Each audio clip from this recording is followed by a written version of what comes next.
Hey there, colleagues and friends. Julia Monroe from Excedo here.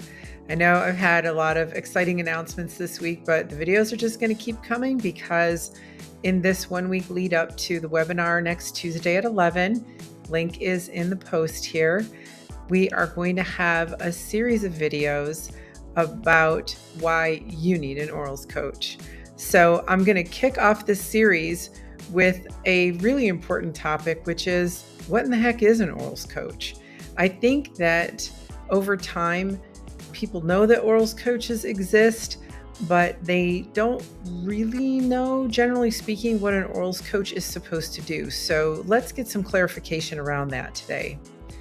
Now, if you're looking for someone to help your staff with their speaking, that's actually a different role. It's called a speaking coach, and that's another person entirely. But if you are going to be doing any form of a presentation, whether it's federal or commercial, you need an orals coach. Orals coaches are not the people who come in at the end after the slides are done and just kind of help you rehearse. Orals coaches are strategic and tactical. Strategic and tactical. Good orals coaches read the RFP. They get very clear about what the requirements are, or in some cases, which we're going to talk about more in future videos in this series, other transaction agreements, OTAs. But they're going to read the requirements. They're going to help you come up with a strategy. A good orals coach works with your key personnel and your smart people who are being set to solve whatever the problem is that you're going to solve for the government. They're going to help lead the development of the solution. They're going to work with the team to develop slides, engineering the order of the slides, baselining them, designing them, helping them coming up with their speaking points, and then rehearsing. And rehearsal is very important. We're also going to have a video about that. But this is what you should be looking for in an orals coach, someone who is both strategic and tactical. It's really important to understand that, because what I see happen way too often is that a company thinks that they're going to save money and get an orals coach just for 5 hours, 10 hours, and we only need them in rehearsals. And it's bad. Let me tell you all of the things that go wrong with that.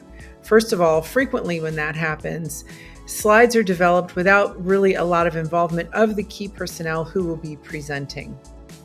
So what happens is then you bring the key personnel in for the rehearsals and they look at the slides and they say, I would never say that, or we wouldn't do this with this customer. This isn't correct. And now you're going to lose time, because now you have to figure out how to speak around these incorrect or possibly bad slides. The other thing that happens is that you may be called for, say, a 1 hour presentation, but then what you need is a 2 or a 2.5 hour rehearsal period, because you need prep time before the rehearsal starts, make sure everybody understands roles, requirements, expectations. There's a plan for how the rehearsal will go, and then you do the rehearsal. And then after you do the rehearsal of the actual, 1 hour presentation, then you're going to have a feedback session, and you need to build time in for that. So if you're doing it right, and we're going to also have some discussion on that in follow-up videos to this one, if you're doing it right, you're bringing your orals coach in early. Now, I mentioned that in some cases it's a cost savings. Companies want to, be really good shepherds of the company budget. And I very much respect that, especially coming from a small business myself. So let's talk about that really quickly. I am not advocating that you necessarily hire an outside consultant to come do orals coaching, although I would love to help you. What I'm telling you is that you need an orals coach, whether that is a person on staff who has the capability that you've hired in with the experience and the expertise, or if you don't have it in-house, but you need it in-house, you get someone or multiple someones trained on orals coaching so that you have that capability in-house. And if you're in a position to bring someone in from the outside, bring that expertise in from the outside, do it one way or another, you need an orals coach. So that's video number 1 in the series, You Need an Orals Coach.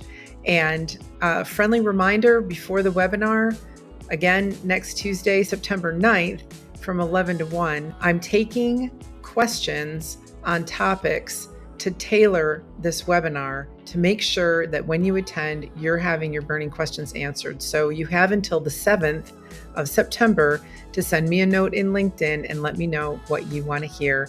And I look forward to hearing from you.